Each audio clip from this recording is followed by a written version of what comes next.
প্রিয় বন্ধুরা আপুরা আসসালামু আলাইকুম, কেমন আছেন আপনারা? আশা করছি ভালো আছেন। আমিও আপনাদের দোয়া আল্লাহর রহমতে ভালো আছি। কড়াইয়ে পেঁয়াজ কুচি হালকা ভেজে নিয়ে তাতে দিয়ে দিব রসুন কুচি, কাঁচামরিচ কাটা দিয়ে একটু সময় নেড়ে নেব।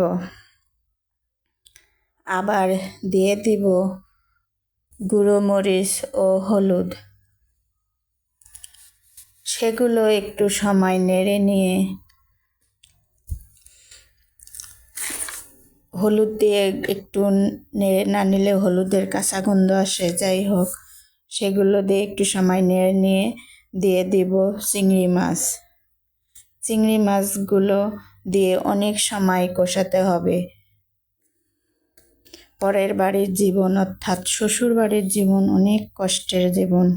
সবার কপালে স্বামীর সুখ, শ্বশুর বাড়ির সুখ জোটে না।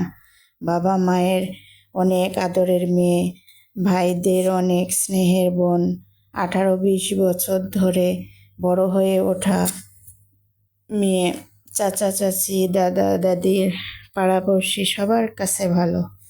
যৌতুক ছাড়া বিয়ে হলেই একদিনেই শাশুড়ি ননাসের কাছে অনেক খারাপ হয়ে যায়, আস্তে আস্তে স্বামীর কাছেও খারাপ হয়ে যায়। এগুলো আমার ছায়ার জীবনের কথা। ছায়া আমার বান্ধবী, আরও অনেক কথা আছে, অল্প অল্প করে সব শেয়ার করব। এই দিকে আমি চিংড়ির সাথে লাউ দিয়ে দিয়েছি। একটু কষায়, যাই হোক লাউ চিংড়ি মশলা সব একসঙ্গে মিশানোর জন্য একটু কষাইতে হবে। একটু কষায় নিয়ে পানি দিয়ে ঢাকনা দিয়ে রাখবো। পরিমাণ মতো লবণ দিয়ে দেব। সব কিছুই তো দিয়ে দিছি, শুধু লবণটা বাকি ছিল। যাই হোক লাউ দেওয়ার পর লবণ দিয়ে দিলাম। আমার লাউ চিংড়ি রেসিপি কেমন হয়েছে জানাবেন। এইভাবে আমি লাউ চিংড়ি রান্না করি। একটু সময় কষাই নিচ্ছি, এরপর পানি দিয়ে দিব।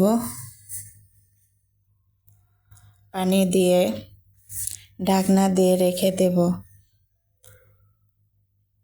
রান্না না হওয়া পর্যন্ত। আল্লাহ সুস্থ রাখলে সবগুলোর ফাইনাল লুক দেখাবো ইনশাল্লাহ। ভালো থাকেন সবাই, দোয়া করবেন। আল্লাহ হাফেজ।